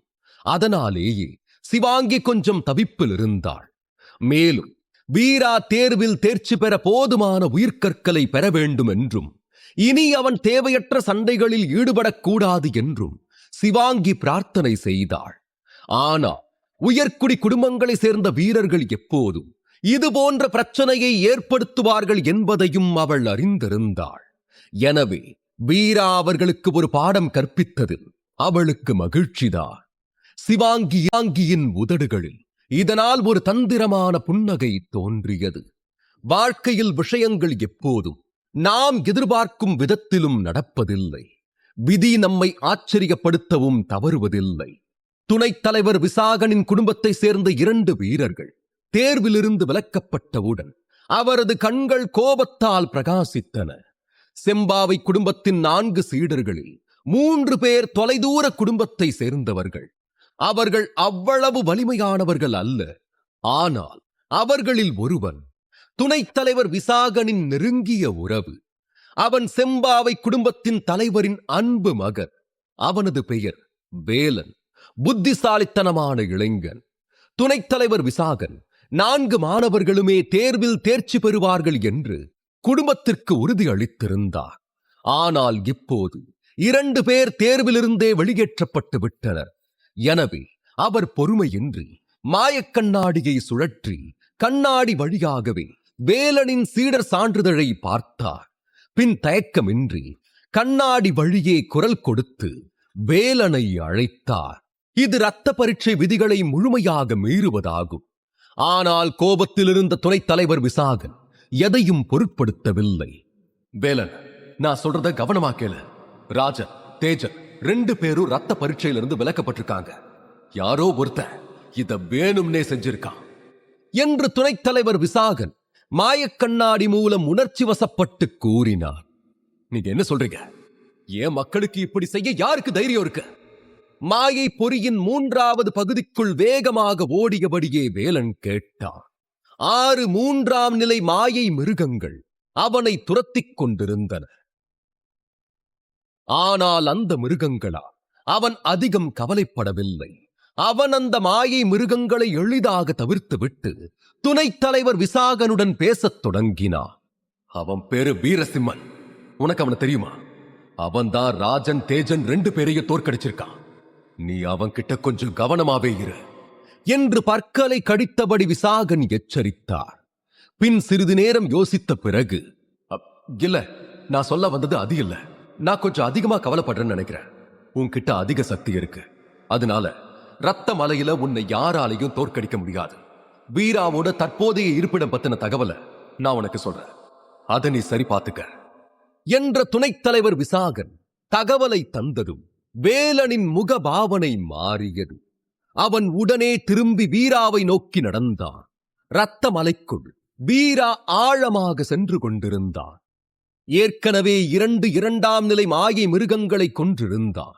சோர்வில் இருந்தவனுக்கு போரிலிருந்து ஒரு சிறிய இடைவெளி கிடைத்தது நிம்மதியாக இருந்தது.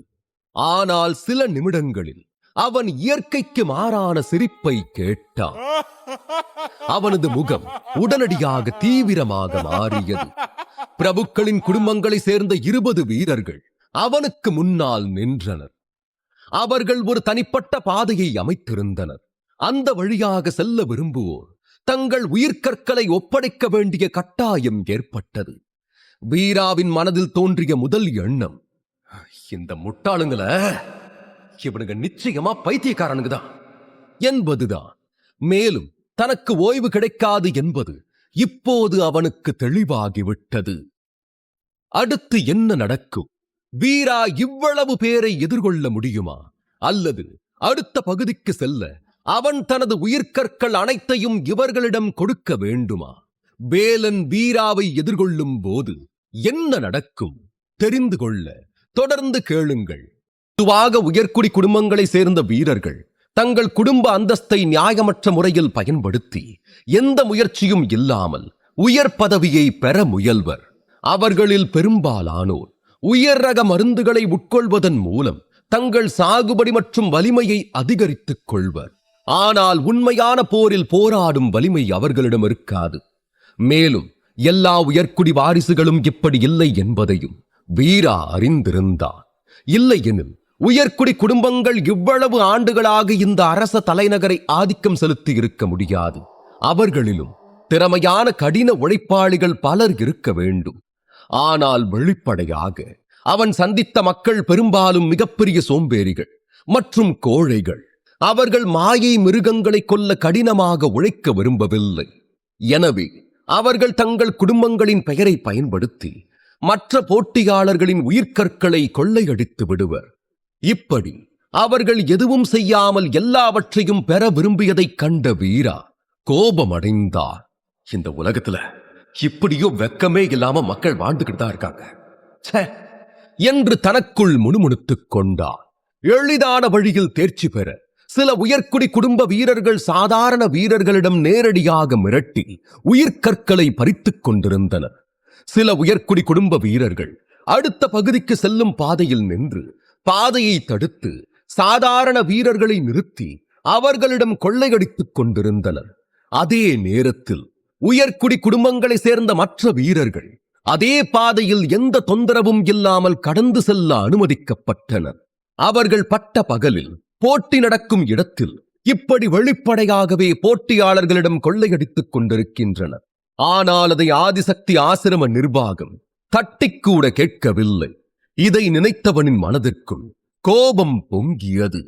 ஆனாலும் 3ஆம் பகுதிக்குள் நுழைய விடாமல் வீரர்களை நிறுத்தி பயமுறுத்துவது சற்று சவாலானது.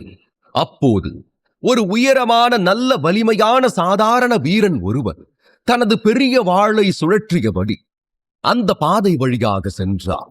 அவன் தனது பெரிய வாளை சுழற்றும் போது வாளிலிருந்து வெளிப்படும் சக்தியை கண்டு பிரபுக்களின் குடும்பங்களை சேர்ந்த வீரர்கள் அனைவரும் அவனை எதிர்கொள்ள பயந்தனர். ஒருவேளை அவர்கள் இந்த சாதாரண வீரர்களை எல்லாம் எதிர்கொள்ளும் அளவு சக்தி வாய்ந்தவர்களாக இருந்திருந்தார் இப்படி மற்றவர்களை கொள்ளையடித்திருக்க மாட்டார்களே. அதனால் அந்த உயரமான வீரனின் வாழ் தாக்குதல்களிலிருந்து தங்களை காப்பாற்றிக் கொள்ள பாதையின் இருபுறமும் அப்படியே படுத்துக் கொண்டனர். இதனால் இடையே ஒரு பெரிய இடைவெளி தோன்றியது. இதுவரை தயங்கிக் கொண்டிருந்த சில சாதாரண வீரர்கள் இப்போது தைரியத்தை திரட்டி இந்த வாய்ப்பை பயன்படுத்திக் கொண்டு உயரமான வீரனை தொடர்ந்து அந்த பாதையில் ஓடினார்கள். சில வீரர்கள் இப்படி பாதையை கடப்பதைக் கண்டதும் மேலும் மேலும் வீரர்கள் பாதையை கடக்கத் தொடங்கினர்.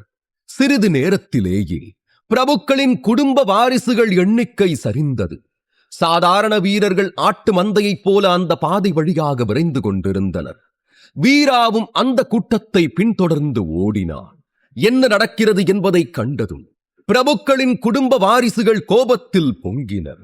யாரும் தங்கள் பிடியிலிருந்து தப்பிக்க முடியாது என்று நினைத்துக் கொண்டிருந்தவர்களுக்கு பதிலடி தரும் விதமாக இப்போது பலர் இரத்த மலையின் 3ஆம் பகுதிக்குள் நுழைந்திருந்தனர்.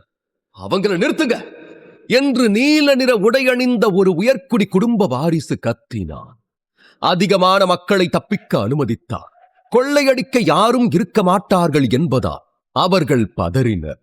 இந்த உயர்குடி குடும்ப வீரர்கள் மிகவும் சக்தி வாய்ந்தவர்கள் அல்ல என்றாலும் அவர்களின் குடும்பத்தினர் வழங்கிய ஆயுதங்களின் உதவியுடன் அவர்களாலும் நிச்சயமாக போராட முடியும். அதனால் அவர்கள் ஒன்றிணைந்து தங்கள் கட்டுப்பாட்டை மீண்டும் நிலைநிறுத்த முயன்றனர். இதற்கிடையில் சாதாரண வீரர்கள் பாதை வழியாக தொடர்ந்து சென்றனர். அவசரமாக நீல நிற அங்கி அணிந்த ஒரு உயர்குடி வீரன் அவர்களை தடுக்க முனைந்தார். அவனோடு சேர்ந்த மற்ற உயர்குடி வீரர்களும் தாக்கினர். இதனால் ஒரு பெரிய சண்டை வெடித்தது.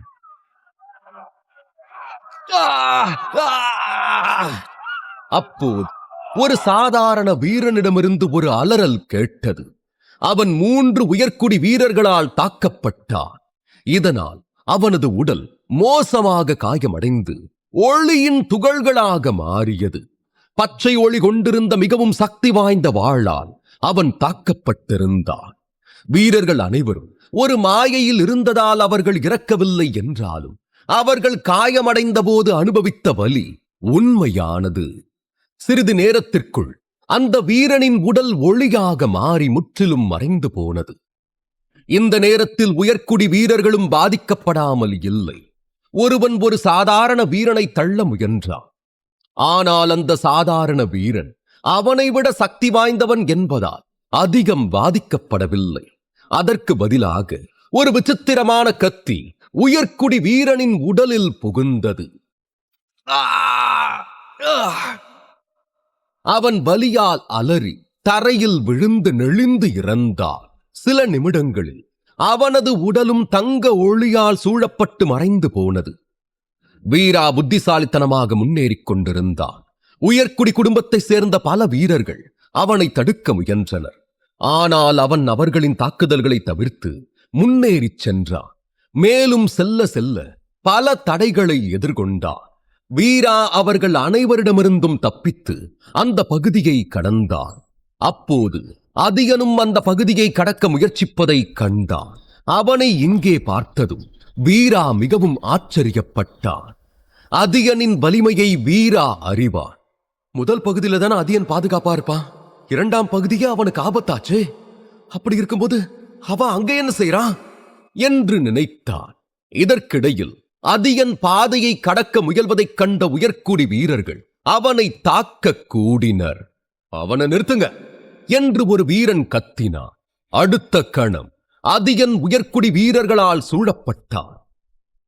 இதைக் கண்ட வீரா உடனடியாக அவனை இழுத்து பாதுகாப்பான தூரத்திற்கு தள்ளினான். அவனை கொல்லுங்க. ஒரு சாதாரண வீரனுக்கு நம்மளை எதிர்க்கத்துக்கு எங்கிருந்து தைரியம் வந்துச்சு? இவனையே கொல்லுங்க என்று கோபத்தால் சுயநினைவை இழந்து பைத்தியம் போல கத்தினர். அத்துடன் வீராவை தாக்கவும் வேகமாக வந்தனர்.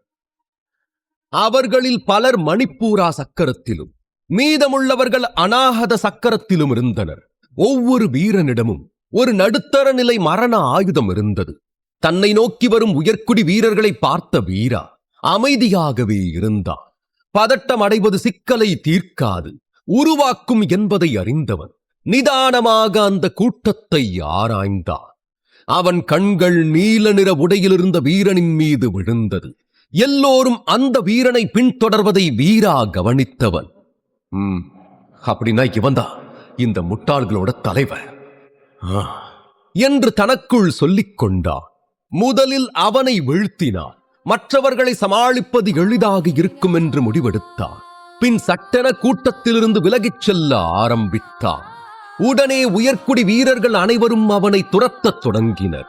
அந்த சந்தர்ப்பத்தை பயன்படுத்திக் கொண்ட வீரா சட்டென எதிர் திசையில் நகர்ந்து முன்புறமிருந்த வீரர்களை கடந்து நீல நிற உடை வீரனை அடைந்தான். வீரா தன்னை தாக்க வருவதைக் கண்ட அந்த வீரன் புன்னகைத்தபடி வீராவின் திசையில் ஓடினான். ஏன் கூடவே சண்டை போட முடியும் நினைக்கிறியா என்று கேட்டவர் தனது கையை உயர்த்தி கழுகின் நகம் என்று கத்தியபடி வீராவை தாக்கினார். அந்த தாக்குதல் மிகவும் சக்தி வாய்ந்ததாக தோன்றியது. ஒரு கழுகு அதன் இரையை அதன் நகங்களால் பிடிப்பது போல அவன் வீராவின் கழுத்தை பிடிக்க முயன்றான். வீரா அவனது நகங்களின் பிடியிலிருந்து தப்பிக்க சட்டென குனிந்து கொண்டான். வீரா வளைந்ததா அந்த வீரனின் தாக்குதல் வீணானது. அவனும் தனது சமநிலையை இழந்தான். இந்த வாய்ப்பை பயன்படுத்திக் கொண்ட வீரா அவனின் தோளில் பலமாக குத்தினான். இதனால் அவன் பின்னோக்கி தரையில் விழுந்தான். என்ன நடக்கிறது என்று யாருக்கும் தெரிவதற்குள் வீரா வேகமாக முன்னோக்கி சென்றான். கண் இமைக்கும் நேரத்தில் அந்த வீரனின் பின்னால் நின்று அவனது கழுத்தை வலது கையால் பிடித்து இறுக்கியபடி, ஏய், யாராவது என் பக்கத்துல வந்தீங்க, இவன் கழுத்தை திருகி கொன்னுடுவேன், இவனும் தேர்வுல இருந்து வெளியேறிடுவான், ஜாக்கிரதை என்று கத்தினான். உயர்குடி வீரர்கள் வீரா தங்கள் தலைவனின் தொண்டையை பிடிப்பதை கண்டதும் பாம்பை கண்டவர்கள் போல அச்சத்தில் தங்களிடத்திலேயே உறைந்து நின்றனர். நீல நிற உடை அணிந்திருந்த வீரனின் பெயர் சைத்தன்யா. அவன் ஸ்வர்ண பூமி குடும்பத் தலைவரின் இளைய மருமகன்.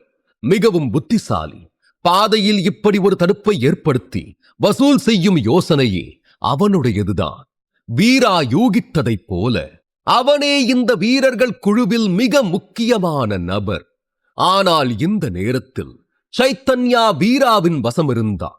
எந்த நேரத்திலும் தேர்விலிருந்து வெளியேற்றப்படலாம் என்னும் நிலையில் இருந்தான். இதன் விளைவாக யாரும் மேலும் முன்னேற துணியவில்லை. இங்க பாரு, நீ என்ன விடுவிச்சிட்டா நீ இங்கிருந்து பாதுகாப்பா வெளியேறுவ, அதுக்கு நான் உறுதி என்று சைத்தன்யா அமைதியாக சொன்னான். இப்போதும் அவன் தனது அமைதியை இழக்கவில்லை. ஓ, நான் உன்னை நம்புவேன் நினைக்கிறியா என்று வீராவால் அவனது வலிமையை பயன்படுத்தி தப்பிக்க முடியும். ஆனால் அது எளிதல்ல. உண்மை என்னவென்றால் இந்த உயர்குடி வீரர்கள் அனைவரிடமும் ஏதோ ஒரு வகையான மரண ஆயுதம் இருந்தது. அவற்றில் சில உயர்தர ஆயுதங்கள். வீராவின் உடல் ஒரு மரண ஆயுதம் போல வலிமையாக இருந்தாலும் உடலில் அதால் குத்தப்பட்டால் அவனுக்கு அது சற்று ஆபத்தானது. எனவே எந்த பிரச்சனையும் இல்லாமல் அவனை தப்பிக்க அனுமதிப்பதே பாதுகாப்பான வழி. அப்படின்னா இந்த மக்கள் எல்லாரையும் போகவிட சொல்லு என்று வீரா உத்தரவிட்டான். என் குடும்ப பெயர் ஸ்வர்ண பூமிங்கிறது உனக்கு தெரியுமா என்று சைத்தன்யா குளிர்ந்த குரலில் கேட்டான். பிரபுக்களின் குடும்பங்களுக்கிடையில் கணிசமான அதிகார வேறுபாடுகளும் இருந்தன. முழு பேரரசின் தலைநகரிலும் 40க்கும் மேற்பட்ட குடும்பங்களுக்கு உயர்குடிகளுக்கான பிரபுக்களின் பட்டம் வழங்கப்பட்டது. ஆனால் அவர்களில் 8 பேர் மட்டுமே உண்மையான பிரபுக்களின் குடும்பங்களாக கருதப்பட்டனர். அவர்களின் அந்தஸ்து மற்றவற்றை விட மிக உயர்ந்தது. இதில் ஸ்வர்ணபூமி குடும்பம் அந்த 8 பிரபுக்களின் குடும்பங்களில் ஒன்று. இதனால்தான் சைத்தன்யா அத்தனை தைரியமாக இருந்தார்.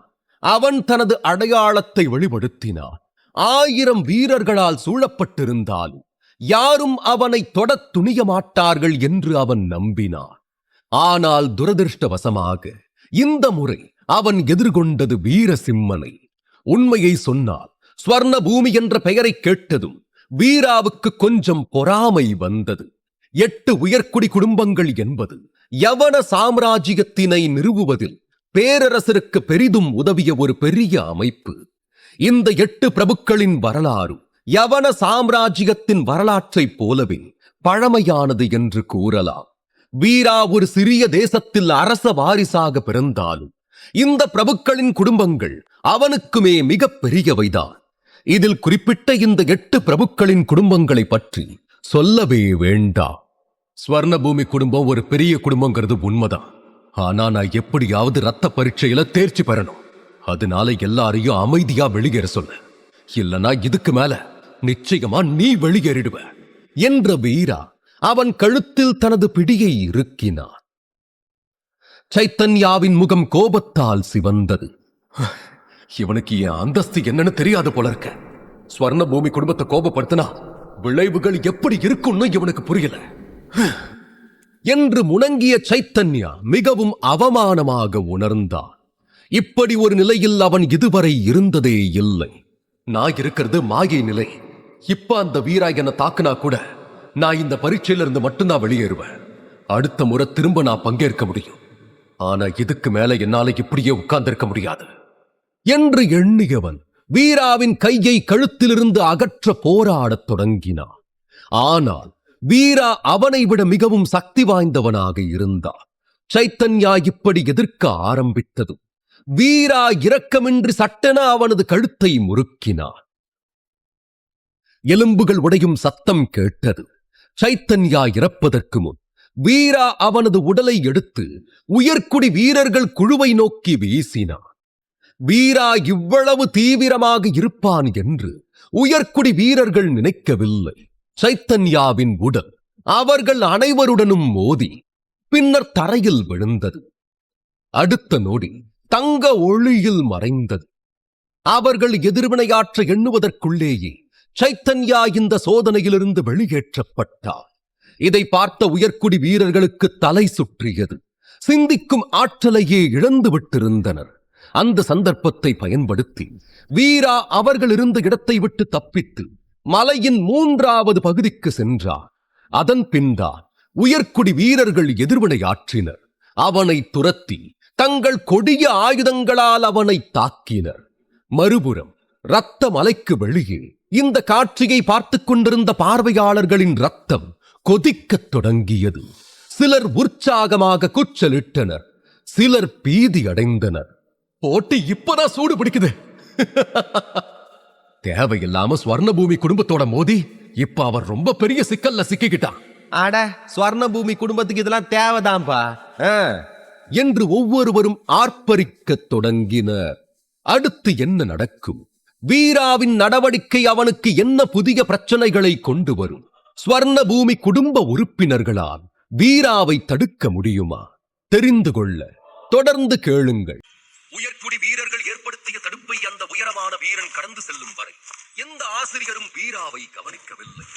வாளை சுழற்றி உயர்குடி வீரர்களை தாண்டி சென்ற உயரமான வீரனால் அனைவரும் ஈர்க்கப்பட்டனர். ஆனால் உண்மை என்னவென்றால், அந்த வீரன் கடந்து சென்ற பிறகு அந்த பகுதியை தாண்டிய வீரா அதிகனை காப்பாற்ற திரும்பி வந்திருந்தார். சைத்தன்யாவை பிடித்து தேர்வில் இருந்து வெளியேற்றியவர் புத்திசாலித்தனமாக உயர்குடி வீரர்களை அங்கிருந்து தள்ளி எடுத்துச் சென்றார். இதனால் சாதாரண வீரர்கள் தப்பிக்க ஒரு வாய்ப்பு கிடைத்தது. இந்த சம்பவத்தினால் அனைத்து ஆசிரியர்களுக்கும் வீராவை பிடித்து போனது. அவனை பற்றி மேலும் அறிய விரும்பினர். எனவே அவர்கள் அவனை பார்க்க மாயக்கண்ணாடியை சுழற்றத் தொடங்கினர். ஆனால் வீராவின் அனைத்து காட்சிகளும் மங்கலாக இருந்தது. அவனை யாராலும் தெளிவாக காண முடியவில்லை என்பதை அவர்கள் அப்போதுதான் கண்டுபிடித்தனர். என்ன நடக்குதுங்க என்று வீராவின் மீது ஆர்வமுள்ள ஒரு ஆசிரியர் ரத்த பரீட்சையை நடத்துவதற்கு பொறுப்பான யஷ்வந்திடம் கத்தினார். அவர் அதற்கான காரணத்தை அறிய விரும்பினார். யஷ்வந்த், இந்த வீரனுடைய காட்சிகளை எங்களால் ஏன் பார்க்க முடியல என்று பல ஆசிரியர்கள் இப்போது கவலைப்பட்டனர். முன்பு மற்ற வீரர்கள் மூலம் வீராவை பார்த்துக் கொண்டிருந்தனர்.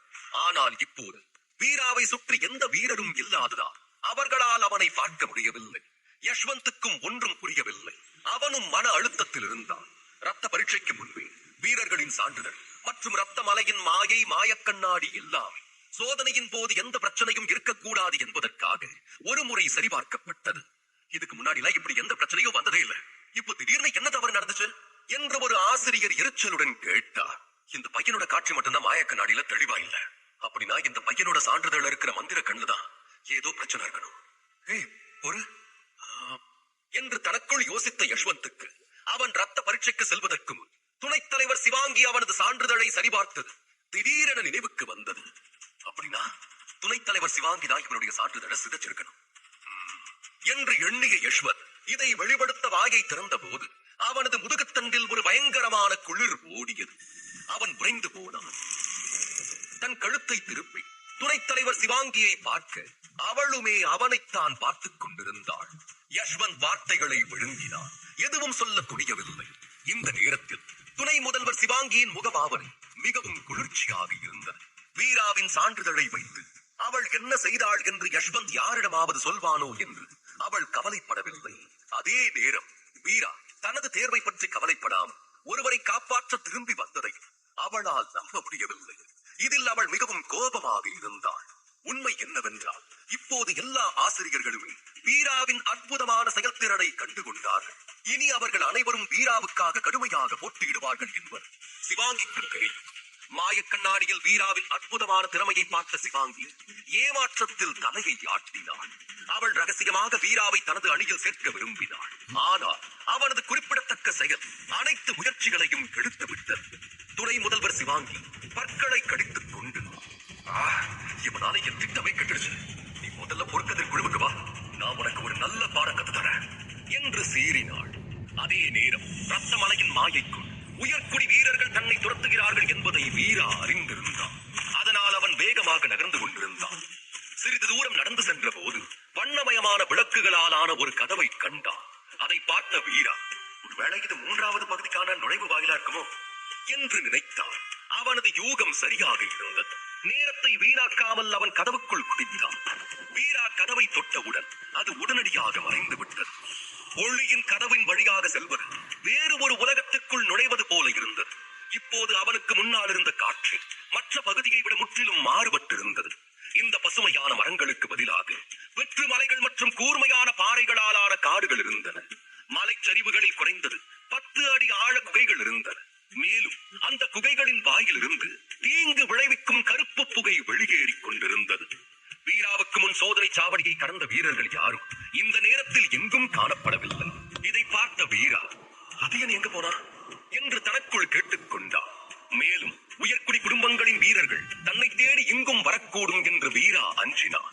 எப்படியோ நீ இப்ப பத்திரமா இருப்ப நம்புறாரியா என்று நினைத்த வீரா அதியனின் பாதுகாப்புக்காக வேண்டிக் கொண்டு 3வது பகுதியின் பாறை பாதைகளில் நடந்தான். ஒரு மலையில் ஏறிய பிறகு கூர்மையான பாறைகள் நிறைந்த காட்டுக்குள் வீரா நுழைந்தான். அவனிடமிருந்த உயிர்கற்கள் ரத்த பரீட்சையில் தேர்ச்சி பெற போதுமானதாக இருக்காது. எனவே அவன் இன்னும் பல கற்கள் சேகரிக்க வேண்டும். அதனால் அவன் விரைவாக வெற்றி பெறும் வழியை தேடினான். மேலும் இந்த காடு நின்று ஓய்வெடுக்க பாதுகாப்பான இடம் அல்ல என்பதால் எங்கும் நின்றுவிடக் கூடாது என்று வேகமாக நகர்ந்தான். 3ஆம் பகுதியில் உள்ள அனைத்து மாயை மிருகங்களும் உயர்ந்த மட்டத்தில் இருந்தன. எனவே அவற்றுடன் சண்டையிடுவது மிகவும் சவாலானது. பொதுவாக 3ஆம் நிலை மிருகங்களின் வலிமை அநாகத சக்கரத்தை எழுப்பிய ஒரு போர் வீரரின் வலிமையுடன் ஒப்பிடத்தக்கது. மேலும் மாயை மிருகங்கள் இந்த மாயை பொறியுடன் ஒத்துப்போகும் என்பதால் அவை இன்னும் சக்தி வாய்ந்தவையாக தோன்றின. இதனால் வீரா கூடுதல் எச்சரிக்கையுடன் இருக்க வேண்டும். காட்டில் நடக்கும் போது அவன் தொடர்ந்து கவனமாக சுற்றி பார்த்துக் கொண்டே இருந்தான். அவன் சிறிது தூரம் நடந்து சென்ற போது ஒரு சத்தம் கேட்டது.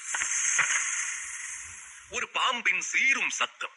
அதை கேட்டதும் அவன் உடலில் உள்ள அனைத்து முடிகளும் எழுந்து கொண்டன. ஏதோ தன்னை பின்தொடர்கிறது என்பதை உணர்ந்தார். அதே நேரம் கேட்ட சீரும் சத்தத்தால் வீரா உடனே தலையை திருப்பிட அங்கே உள்ள அனைத்தையும் மிகவும் கவனமாக கண்காணித்தார். ஆனால் கூர்மையான பாறைகளை தவிர அங்கு வேறு எதுவும் இல்லை. எல்லாம் முற்றிலும் அமைதியாக தெரிந்தது. வீரா தன் புருவங்களை சுருக்கி மீண்டும் சுற்றி பார்த்தான். இது உண்மையில ஒரு மாயைதான், இல்ல பதட்டத்துல நான் தப்பா யோசிக்கிறேன் என்று யோசித்தான். சிறிது நேரம் யோசித்த பிறகு அவன் முன்னேற முடிவு செய்தான். ஆனால் பாறைகளுக்கு இடையே உள்ள ஒரு குறுகிய பாதை வழியாக சென்ற போது பாதையின் மறுமுனையில் திடீரென ஒரு நிழலை கண்டான். வீரா மிகவும் விழிப்புடன் இருந்தான். இதனால் அவனது எதிர்வினையின் வேகமும் மிக வேகமாக இருந்தது. ஆபத்தை உணர்ந்தவுடன் அவன் சட்டென அமர்ந்தான். நிழல் அவனை தாண்டிச் சென்றது. அந்த நிழலின் பின்னால் ஒரு நீண்ட வாள் தெரிந்தது. அது இப்போது வீராவுக்கு அடுத்த பாறையை தாக்கியது. இதனால் கூர்மையான பாறையின் பல கல் துண்டுகள் கீழே விழுந்து பாறையில் பள்ளத்தை உருவாக்க தொடங்கியது. மேலிருந்து பாறைகள் விழுவதை உணர்ந்த வீரா அந்த இடத்திலிருந்து உருண்டு நகர்ந்தான். வீரா மீண்டும் எழுந்து நின்ற போது அவனுக்கு முன்னால் 200 அடி நீளமுள்ள ராட்சத மலைப்பாம்பு இருப்பதை கண்டான். இது 3ஆம் நிலை கொடிய மாயை மிருகம். இந்த ராட்சத மலைப்பாம்பின் முதல் தாக்குதல் வெற்றி பெறவில்லை. எனவே அடுத்த வாய்ப்பை கண்டுபிடிக்க அது தொடர்ந்து ஊர்ந்து சென்றது. அதே நேரத்தில் தனது வாளால் தாக்குவதையும் தொடர்ந்தது. ராட்சத மலைப்பாம்பின் முன் வீரா சற்றும் கவனக்குறைவாக இருக்கவில்லை. அவன் சில அடிகள் பின்வாங்கி ஒரு பாறையில் சாய்ந்து மலைப்பாம்பின் தாக்குதலில் இருந்து தன்னை பாதுகாத்துக் கொண்டான். மேலும் பாறைக்கு பின்னால் தனது நிலையை மாற்றிக்கொண்டே இருந்தான். அத்துடன் அவ்வப்போது மலைப்பாம்பை நெருங்கி அதன் பாதிக்கப்படக்கூடிய பகுதிகளையும் தாக்க முயன்றான். ஆனால் ராட்சத மலைப்பாம்பு அத்தனை புத்திசாலியாக இருக்கும் என்று வீரா எதிர்பார்க்கவில்லை. அது விரைவாக பாறையை சுற்றி ஊர்ந்து வாளால் தாக்கியது. அதே நேரத்தில் அதன் பெரிய வாயை திறந்து விஷத்தையும் உமிழ்ந்தது. ஆனால் வீராவும் கண்மூடித்தனமாக வேட்டையாடவில்லை, சாந்தமாகவே இருந்தார். இந்த மலைப்பாம்பு மிக வேகமாக இருப்பதை வீராவால் பார்க்க முடிந்தது. அவன் அதை தொடர்ந்து துரத்தினார். நிறைய முயற்சி மற்றும் நேரம் வீணாகிவிடும். எப்படி இருந்தால் அது ஒரு மாயை மிருகம். வீரர்களுக்கு சவால் விடுவதற்காகவே அது உருவாக்கப்பட்டது. எனவே அவற்றின் மிகப்பெரிய குறைபாடு அவைகள் தங்கள் வேலையை முடிக்க அவசரப்படும். ஆனால் வீராவுக்கு பொறுமைக்கு எந்த குறையும் இல்லை. அதனால் தனக்கான வாய்ப்புக்காக வீரா காத்திருந்தான். வீராவுக்கும் பாம்புக்கும் இடையிலான இந்த பூனை மற்றும் எலி விளையாட்டு காட்டில் கிட்டத்தட்ட அரை மணி நேரம் நடந்தது. ஆனால் இறுதியாக மலைப்பாம்பு அதன் பொறுமையை இழந்து வீராவை வேகமாக தாக்கியது. வீராவை சுற்றி ஊர்ந்தபடி தொடர்ந்து அதன் வாலை ஆட்டிக் கொண்டிருந்தது. உண்மையில் அது வீராவை அதன் வாலில் சுற்றி நசுக்க விரும்பியது. அதே நேரம் வீரா மெதுவாக தனது சக்தியை உடல் முழுவதும் செலுத்தி மாயை மிருகம் அருகில் வரும் வரை காத்திருந்தான். வீராவுக்கு மலைப்பாம்பை கொல்ல ஒரே ஒரு வாய்ப்பு மட்டுமே இருந்தது. அந்த தாக்குதலில் அதை கொல்ல முடியாவிட்டால் அவன் அதனிடமிருந்து தப்பித்து செல்வதை தவிர அவனுக்கு வேறு வழி இல்லை. எனவே வீரா எதிர்க்கவில்லை. மலைப்பாம்பு தன்னை சுற்றி சுற்ற அனுமதித்தார்.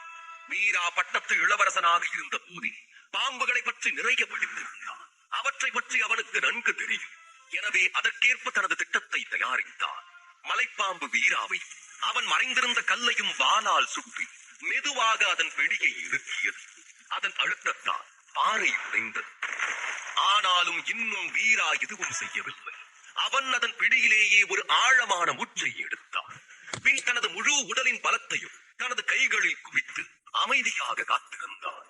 இறை தன் பிடியில் சிக்கிவிட்டால் அது தன்னிடமிருந்து தப்பிப்பது சாத்தியமற்றது என்பதை மலைப்பாம்பு அறிந்திருந்தது. எனவே அது தன் பிடியில் இருந்த வீராவை விழுங்க அதன் வாயை திறக்க முயன்றது. ஆனால் அது வாயை திறப்பதற்கு முன்பு திடீரென்று ஒரு கத்தி அதன் தொண்டையை துளைத்தது. மலைப்பாம்பு வலியால் துடித்து உடனடியாக தலையை அசைத்து கத்தியை அகற்ற முயன்றது. ஆனால் வீரா அதன் கழுத்தை தனது கைகளால் இறுக்கமாக பிடித்துக் கொண்டு அதன் கண்களையும் தலையையும் கத்தியால் தொடர்ந்து தாக்கினார். மலைப்பாம்பு தேர்ந்தெடுத்த இறை அதைவிட சக்தி வாய்ந்ததாக இருந்ததால் அது இப்போது மற்றவர்களைப் போலவே வேட்டையாடப்பட்டது. வீராவின் பிடியிலிருந்து அதால் இறுதி வரை தப்பிக்க முடியவில்லை.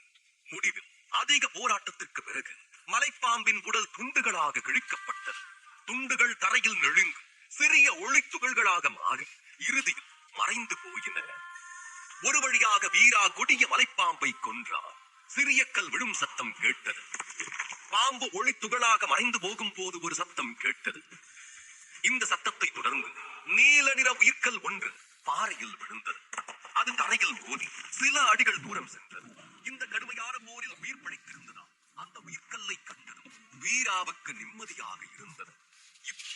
ரத்த பரீட்சையில் தேர்ச்சி பெற அவனுக்கு 9 நீல நிற உயிர்க்கற்கள் மட்டுமே தேவைப்பட்டன.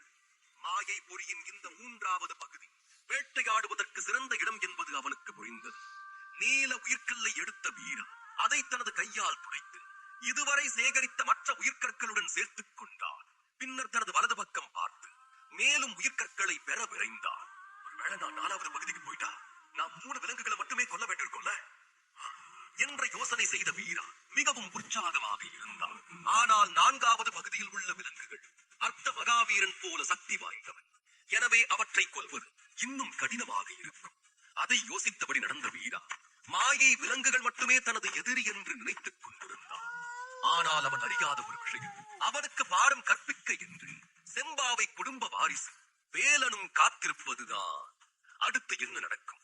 வீரா 3ஆம் பாகத்தில் தங்கி வேட்டையாடுவதை தொடர்வானா அல்லது 4வது பாகத்திற்கு சென்று அங்குள்ள விலங்குகளையும் வேட்டையாடுவானா? வீராவை கொல்லும் ஆவேசத்துடன் வரும் வேலனை வீரா சந்திக்கும் போது என்ன நடக்கும் தெரிந்து கொள்ள. இந்த எபிசோட் உங்களுக்கு பிடிச்சிருந்தா அந்த வீடியோக்கு ஒரு லைக் பட்டன் கொடுங்க. இந்த மாதிரி தொடர்ந்து வீடியோஸ்க்கு நம்ம சேனலை சப்ஸ்கிரைப் பண்ணிக்கோங்க. தேங்க்யூ.